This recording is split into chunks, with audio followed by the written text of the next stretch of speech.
As soon as Chiu, the main character of the story, saw the table filled with homemade food, his eyes lit up and his mouth watered. The woman, who essentially replaced his mother, inquired as to who had even asked him to leave home and live independently, to which the young man responded that he was already 27 years old and needed to take care of his own affairs. Then the women pointed out that even though he was 27 years old, he still lived here, until their conversation was interrupted by the appearance of another young man.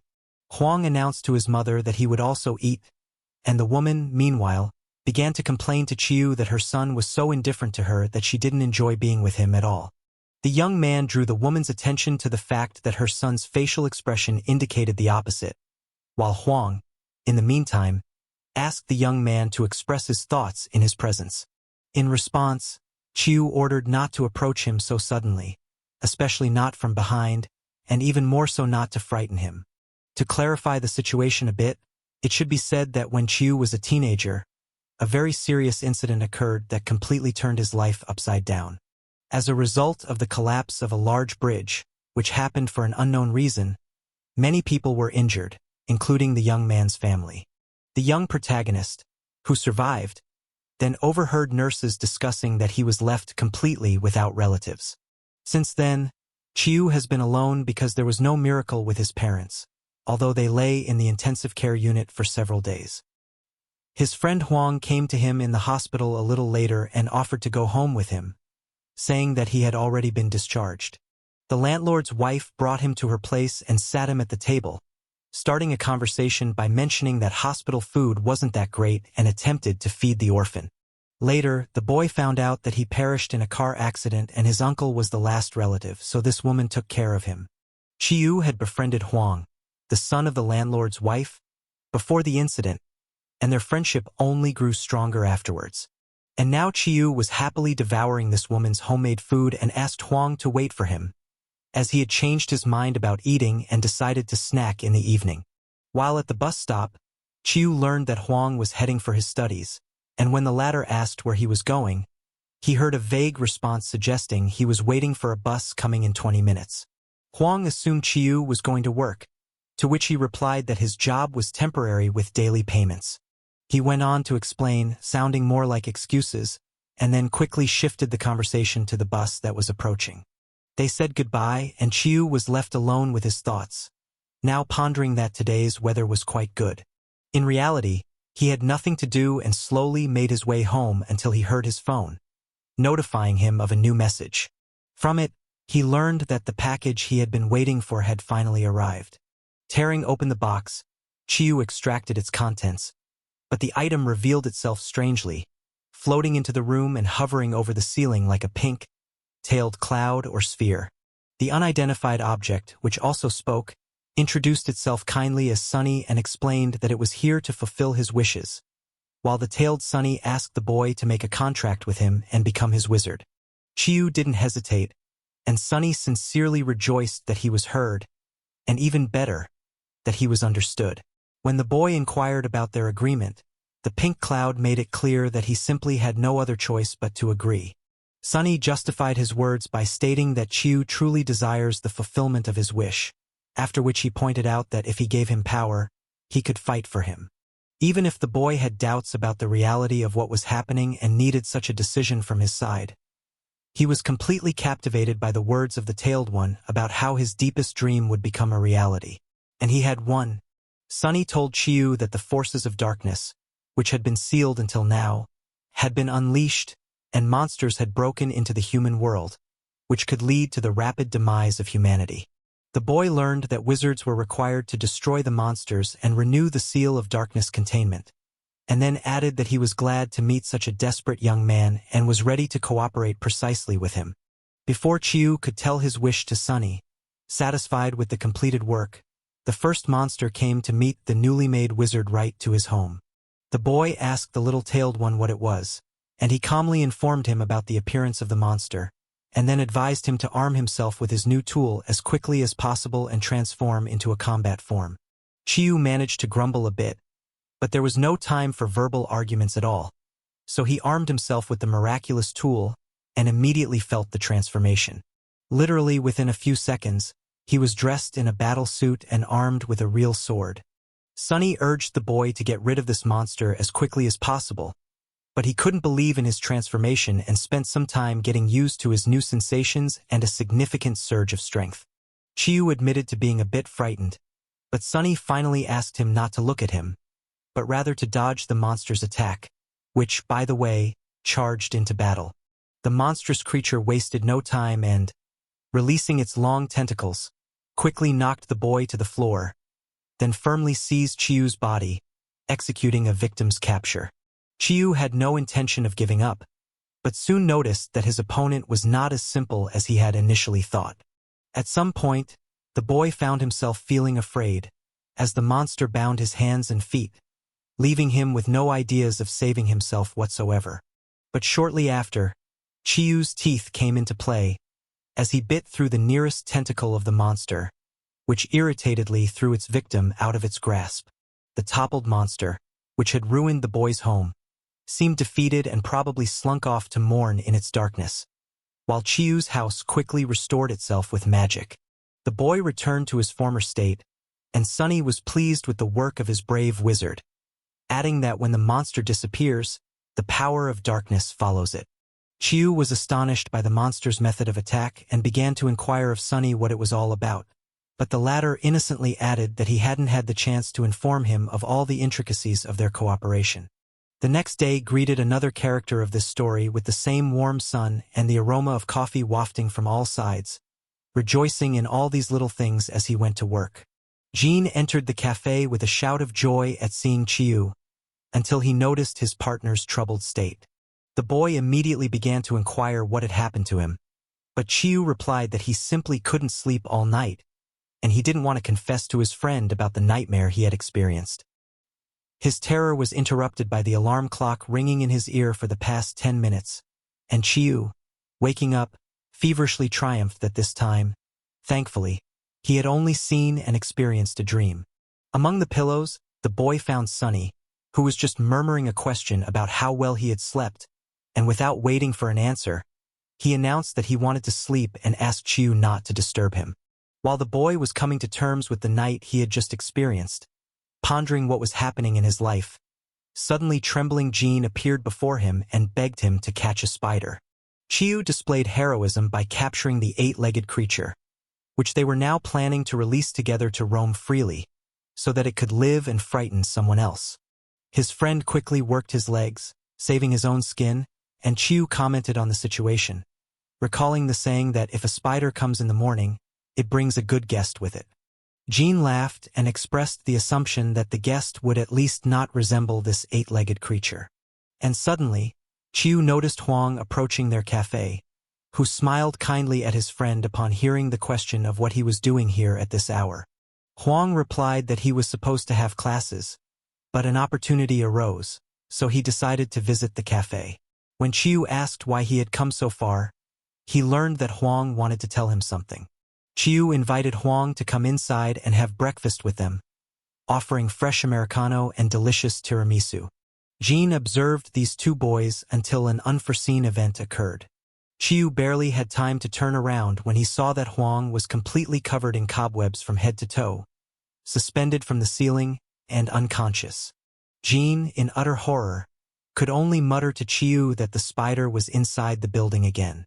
The main character, now being a chosen wizard by Sunny, remained composed and only managed to request his partner to wait for him a little longer, promising to return soon.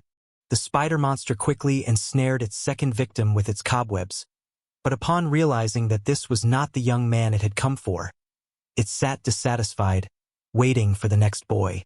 After a few minutes, Chiu appeared in battle attire in the hall and declared that he had no intention of sparing it for daring to harm his friends, especially Hwang. The spider monster slyly hissed that such threats wouldn't hinder him from executing his plan and prepared to attack the boy. Chiu had enough strength and agility to avoid any of the monster's webby spits, which pleased him, but the creature remarked that spiders don't spin webs to attack prey. Then the boy heard what sounded like a playful assertion from the monster that they do it precisely to capture their prey. The spider creature didn't hide the fact that after capturing prey, they slowly dissolve it, then consume it, while closely approaching the boy and dripping a few drops of its saliva onto him. At first, Chiu noticed his body becoming warm. Then he felt weakness, and with alarm, he asked the monster what it had done to him. The spider monster reiterated that it and its kin slowly dissolve captured prey and then consume it, while the boy, in the meantime, felt his body tensing up and consciousness slipping away, while the creature continued its dirty deeds. At one point, the monster noticed a look of pity in Chiu's eyes, directed towards Hwang, and immediately suspected how to manipulate the new wizard to prolong its enjoyment of the hunt. When the spider decided to deal with Hwang, Chiu found a way to break free and attack the monster, pouncing on it from behind and tearing off its limbs in the process. As everything concluded and the boys bid farewell, Hwang realized he had dozed off and was now running late for class.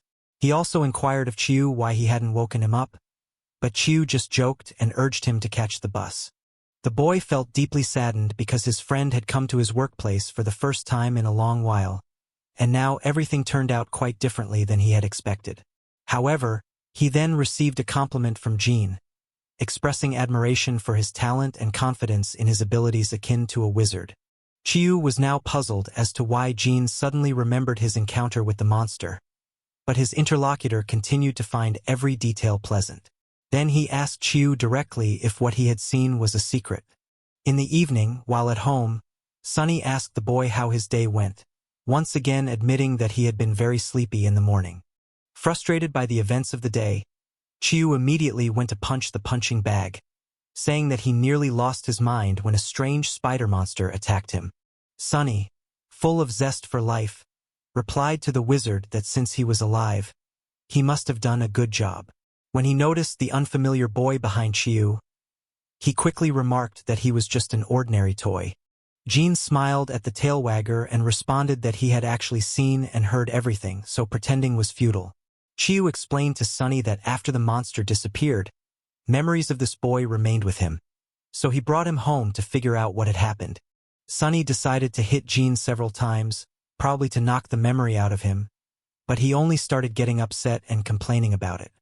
As a result, the pink cloud informed those present that there was a group of people who had the ability to resist any memory spells, and even marveled that such a person appeared so soon in the path of his wizard.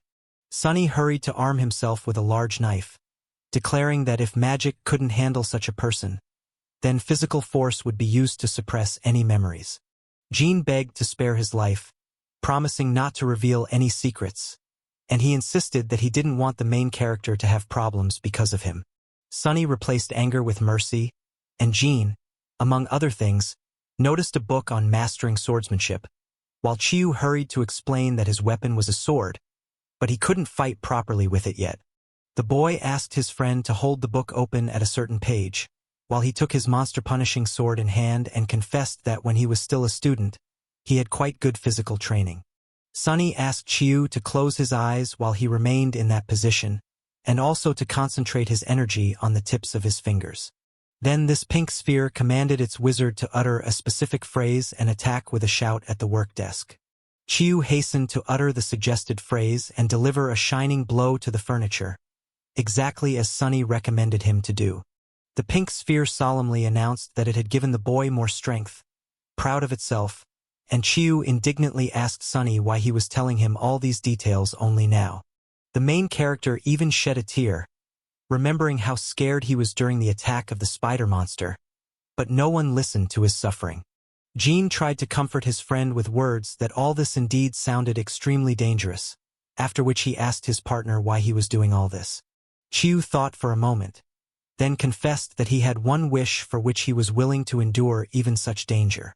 Jean reacted understandingly and added that if Chiu really continued with this endeavor, he was ready to support him in every way. The main character was surprised by his friend's words, after which he thanked him, and Jean explained that he was even willing to stand in for him during shifts if he had to take time off work to fight monsters. Sunny, perhaps, was even happier than everyone else and hastened to commend the wizard, saying that he had gained a wonderful assistant. And suddenly, they heard a loud knock on the door, as well as the voice of the landlady, who asked him to open the door so she could make sure everything was okay, explaining her visit with the noise coming from his apartment. Chiu begged Sunny to restore the smashed table to its original form, but the pink cloud kindly replied that it couldn't do that. While the boy accused the tail sphere of telling him to attack this table himself, the landlady was eager to see the tenant. The next day, Chiu was completely at a loss with his choice of clothing for the meeting with Hwang, which he had been waiting for so long, and Sunny unsuccessfully tried to help him. The boys had agreed some time ago to go to a movie together, which Hwang really wanted to see. Chiu now asked Sunny not to follow him and not to cause him any trouble, but instead to relax in the company of their friend. The main character eventually settled on a casual outfit, although he was a bit saddened because he wanted to look fashionable. Approaching the cinema, Chiu called his friend to confirm if he was there and informed him that he had practically reached the cinema himself. Since Hwang was already seated inside, he asked his friend not to rush, reassuring him that everything was fine. Their conversation was accidentally interrupted, and Chiu became worried, so he hurried inside to go up to the required floor. He entered the elevator and even heard the system announce that the doors were closing. Everything seemed fine, but Chiu couldn't shake off the feeling of anxiety. When he began to analyze the situation, he surmised that perhaps because today was a weekday, there might not be anyone else here. He barely had time to be distracted by any other thoughts when suddenly thick smoke began to fill the elevator, and, of course, he concluded that there must be a fire on the floor he was heading to. In addition, Chiu noted that not only was there nobody around, but he couldn't even hear a sound, so the whole situation was undeniably unnerving for him. Therefore, he decided to be on high alert, anticipating a monster attack at any moment. He stepped out of the elevator and began calling out for his friend, trying to spot anyone amidst the thick smoke. Chiu realized that he was putting Hwang in danger all this time and berated himself with less than flattering terms. Suddenly, his friend emerged from the smoke, also calling out for him and trying to find him. Seeing Hwang whole and unharmed, Chiu couldn't contain his joy. The guy told his friend that the fire extinguisher turned out to be malfunctioning, and Chiu doubted whether he could just leave without making sure whether the monster was the cause of this incident or not.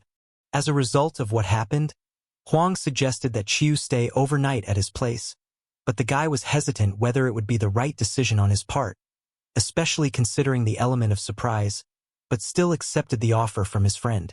While Chiu lay in the room waiting for Hwang, he found himself thinking that this room hadn't changed at all.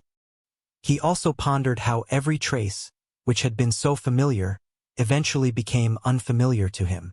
In his thoughts, the guy spent quite some time until his friend appeared and offered to find some comfortable clothes for him, but he still decided to return home, although Hwang didn't understand his desires at all. Chiu regained consciousness in the elevator, remembering Hwang's words that illusion is just deception and he needs to turn back. When he exited the elevator, he saw people calmly moving about and chatting among themselves, while he realized that he had been in the elevator, in a state of forgetfulness, for an hour and a half. Soon, Hwang approached him and informed him that he was worried, and Chiu learned that the movie had already ended and his friend was hungry. They decided to head to a diner to satisfy their hunger, and Chiu wanted to clear his head after the strange dream that overcame him in the elevator, as well as from the situation as a whole. The protagonist asked his friend why he waited for him all this time and didn't even ask now what happened and what caused his delay. Hwang replied to Chiu that he knows him well enough and even better knows that he is not the type of person who breaks promises without a significant reason. Then the interlocutor suggested that perhaps Chiu had faced some difficulties that were difficult to explain. Hwang didn't expect an answer to this question, and then added that even if Chiu had a few secrets, it was not a reason for hatred, and asked him to share only when he was ready, to which Chiu had nothing left but to confirm the interlocutor's words. As the friends headed back home, Chiu caught himself thinking that although they couldn't watch the movie together, he was still glad to meet Hwang and overall had a good time. As they were saying goodbye, to Chiu's great surprise, Hwang invited him to spend the night at his place, just like in his dream in the elevator. Then the guy began to worry, wondering if the illusion had taken control of his mind again. He decided to agree to Hwang's proposal, although he was completely lost in guesses about how to respond correctly and how to behave. Chiu tried to compare that illusion with real events, while Hwang, in the meantime, brought a set of clothes and informed the guest that he himself would sleep on the floor, offering him the bed to rest well. As much as Chiu wanted to get some sleep, it was difficult for him to fall asleep until finally he drifted off soundly. It's necessary to get to know Hwang a little, who also lost his father early, being still a teenager. He took this loss hard and even refused to eat, although his mother begged him to eat at least a little. To try to lift her child out of such a depressed state, the woman suggested he befriend a boy whose family had moved into their house on the first floor, assuming that this way he would have a friend and would go through the mourning process with him. When young Hwang agreed to his mother's proposal, the woman hurried to meet the family, who had recently signed a rental agreement and whom she found very pleasant people. She informed Chiu's parents that the workers had finished laying the floor and they would soon be able to move their things and fully settle in, to which the young family thanked the homeowner and even confessed their concern that their son had no one to be friends with. So now they expressed joy that there was a boy his age here. The boys really bonded and spent a lot of time together. Hwang's mom even worried that lately she didn't have enough time to spend with her son and didn't know how to fix the situation. One time Hwang came as usual to meet Chiu, but found workers carrying out packed furniture and the family's belongings.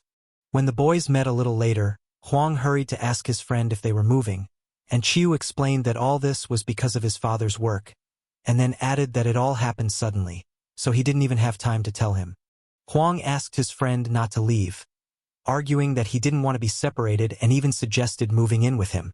Chiu reassured his friend, saying that everything would be fine, and pointed out that someday they would live close by again, after which he sealed his promise by linking their pinky fingers. Chiu really didn't want to leave, and even on the way, he cried as he left their familiar place until he saw the city they were supposed to go to. He didn't even have time to ask his parents what this big city was like before it collapsed and pulled people along, leaving many wounded as well. Hwang's mom learned from the news that the bridge had collapsed and the rescue operation had already begun and had been going on for several days because the accident had claimed many lives. And the host also noted that the cause of the collapse, as before, remained unknown. Days passed, and the woman couldn't reach her son, who never left his room and constantly refused to eat. When they learned that Chiu's family was also involved in the accident, Hwang's mother had to try even harder to reach her son to somehow comfort her distressed child. But all she heard in response was Hwang's ultimatum, informing his mother that he would only eat together with Chiu. One day, the phone rang in their house, and when Hwang's mother heard the news, she could not hold back her tears and sincerely thanked the caller. After the call, she told her son that she had received a call from the hospital informing her that Chiu had finally regained consciousness. They rushed to meet the injured boy, and Hwang's mother decided to ask her son one question that was important to their family. When he was about to answer, she asked her son how he felt about Chiu living with the family after his recovery. Hwang was very happy to hear this news, and his mother explained to her son that Hwang's parents had now gone to heaven and that he had no other relatives, so she decided to take him in. The woman tried to explain to her child that Chiu had no one else to take care of him but them, but her son did not object to his mother's decision. Now the morning came and Chiu woke up, but he felt very distracted. He immediately noticed that Hwang was awake and had even put his things away. He got up, walked around, and found that the owner of the apartment was not home at all and was even a little offended that he did not wake him up when he left. But then he found a note where Hwang explained that the guest was sleeping so soundly that he did not want to wake him up, and also asked for a snack before leaving the house. Chiu was walking back to his house and enjoying the beautiful weather and good mood when he came across a box with live and furry contents. He began to look around, trying to figure out where the owner of this cute puppy was, and even got angry at how he could leave him in the middle of the road. But then he found the inscription, which contained a request along with a plea for the furry to take him to his home, and Chiu could not resist, although he tried to refuse the puppy's request at first, referring to the fact that he already had one very harmful animal in his house.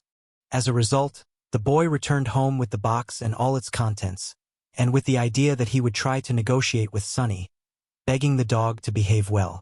While Chiu was playing with the dog, calling him a good boy, Sunny tried to explain to the wizard that this good boy might well turn out to be a dangerous monster. For some reason, the protagonist did not think about it and only now began to think that even such a cute furry animal can be anything. Although then he looked again into those eyes full of loyalty and announced to Sunny that his assumption was completely unfounded and that this could not be the case, to which the pink cloud made a displeased grimace. Chiu told Sunny that they had even managed to visit the doctor, who told them that the dog was in perfect health, and added that they would be going for an additional vaccination next week. Chiu asked Sunny to look after the dog while he went to work, but the dog continued to show his displeasure. But the boy was sure of himself and convinced Sunny that he was not a monster at all, but a real angel, and even threatened the pink-cheeked man, begging him not to touch the fluffy dog, and went to the shower. Everything was fine until Chiu heard someone calling his name, so he decided to cautiously see who it was that suddenly wanted to see him. Sunny tried to explain that it was the puppy he had picked up and brought home, but Chiu was more interested in the reverse transformation of his friend, who was just asking his owner, with tears in his eyes, if he didn't need him anymore. Chiu was momentarily confused as to what to do in this situation, but then decided to quickly transform into his martial form and use his shining wizard's kick again. When the fight was over, the protagonist was sprawled out in his mother's clothes on the kitchen floor, because he had jumped out of the shower unclothed, and was completely powerless and even thought that he was facing an imminent death at this rate. A couple of hours later, he was visited by Jean, who immediately told him that he looked terrible. The friend told him that he needed to get some sleep and promised to cover for him at work, and asked him to tell him the details of what had happened. Chiu said that he had been taking a shower and just forgot to put his clothes on, but Jean doubted that was the case. Sunny volunteered to confirm Chiu's story, to which Jean said that he was not really that stupid and added that he was waiting for an honest answer. Their conversation was interrupted by a phone call from Hwang, and Jean saw Chiu's reaction as he continued to watch him. The latter became an unwitting listener to the conversation, and then muttered under his breath as he took out the medicine he had bought for his friend that he wished he could be stupid sometimes. Chiu finally had a snack and drank the medicine, then thanked Jean and told him that he would pay him back twice as much next time. The boy told Chiu that he shouldn't worry about it because he understood that he was sick because he had been working too hard, and then asked him again if he had to be a wizard. The protagonist shared his experiences and admitted that sometimes fighting monsters is not as scary as telling someone the truth. The boy told his friend that after the accident he felt like he was surrounded by darkness and admitted that he was afraid to live. In addition, he had nightmares that he could not get rid of for many years and walked around feeling out of place. Jean found out that once a distracted Chiu was almost hit by a car, and only thanks to Hwang did he survive, because the latter simply pushed him off the road in the last seconds before the collision. The protagonist also told his partner that when he was sick, it was his friend who was always there in his bed, guarding his sleep, being the only light that helped him survive again and again.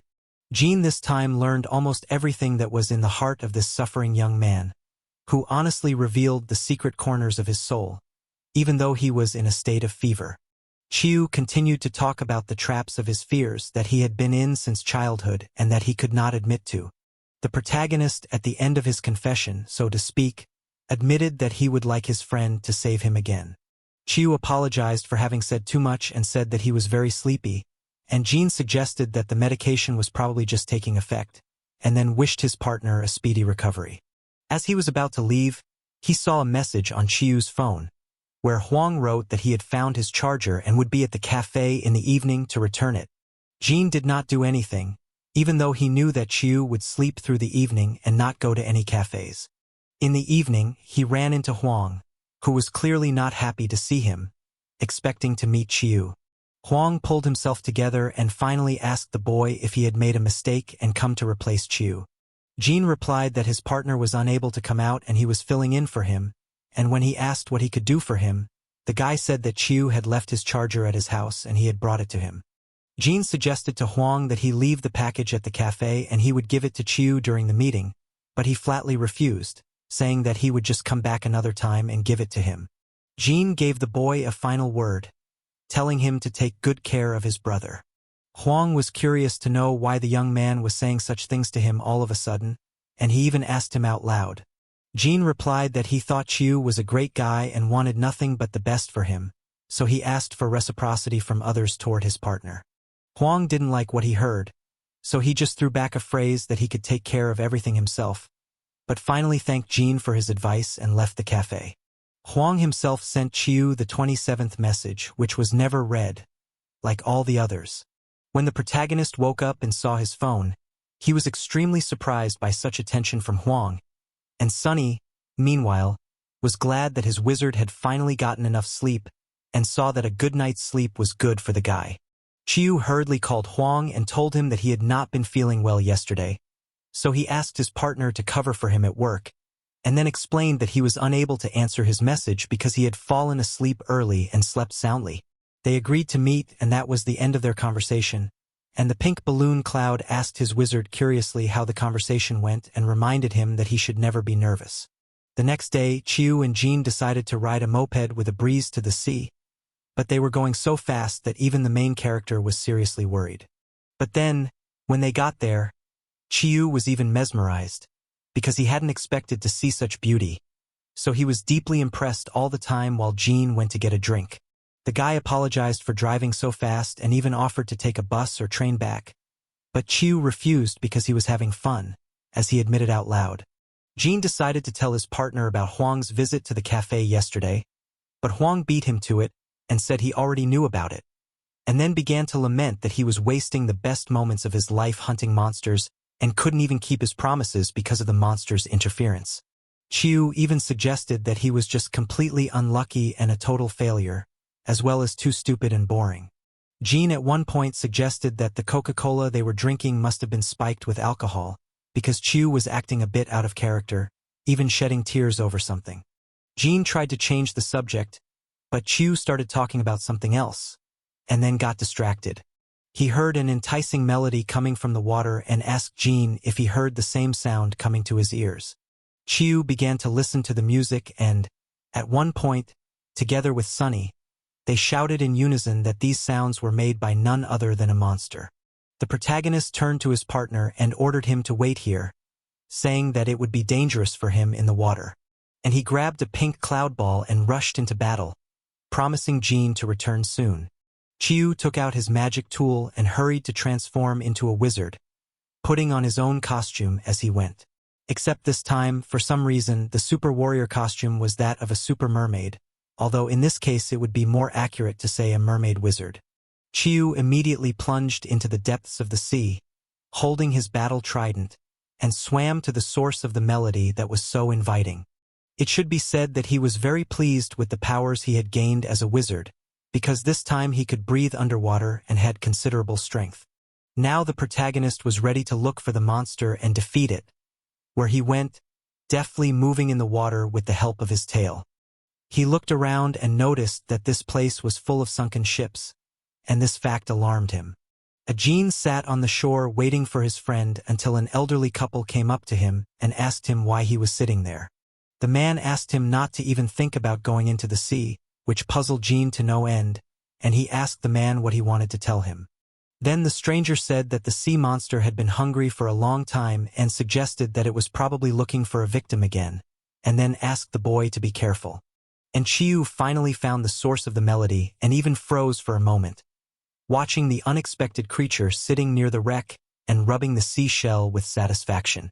But then the monster merman raised his eyes and ordered his guest to come closer to him and do the most interesting thing, and Chiu unwittingly obeyed him.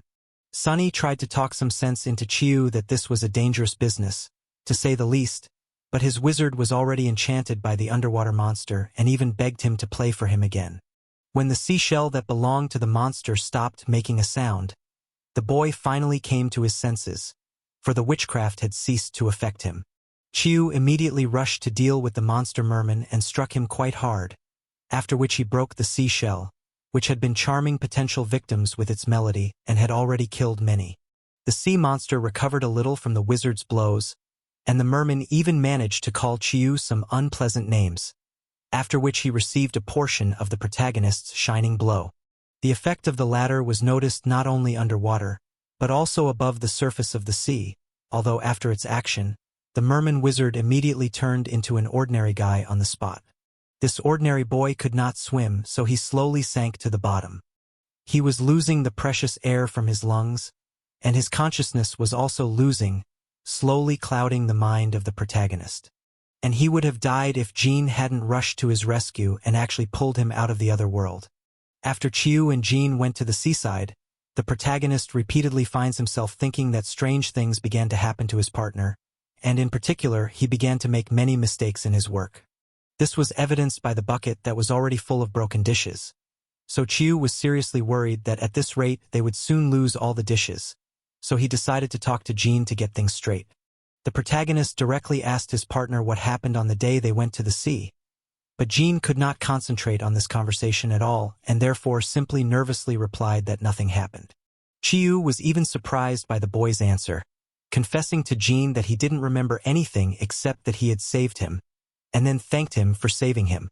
The protagonist also shared with his partner that he had reflected on his life and shared his thoughts about how he used to worry that Hwang could not live a different, free life because he had to take care of him. Chiu even breathed a sigh of relief when he told Jean his decision that he had accepted that it might not be exactly what he wanted in life, and then added that he realized he could feel comfortable even so, no matter which way this life turned out for him. When they finished work and were on their way home, they started talking about meeting up at a bar for a drink, but Chiu wanted to get something tasty, preferably meat. But then he focused his attention on the toy store window, even though Jean reminded him that they were going to have a drink and a delicious dinner.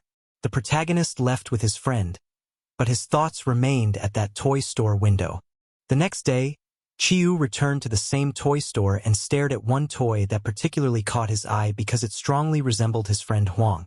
The shopkeeper noticed Chiu's curiosity and looked outside to invite him inside, emphasizing that he could look around and even hold the toy, but Chiu replied that it was fine for him to look at the item he was interested in. The shopkeeper explained in a good-natured and unobtrusive way that his guests did not have to buy anything, because he was pleased when someone was interested in his creations, and the protagonist bought into the stranger's pleasing words.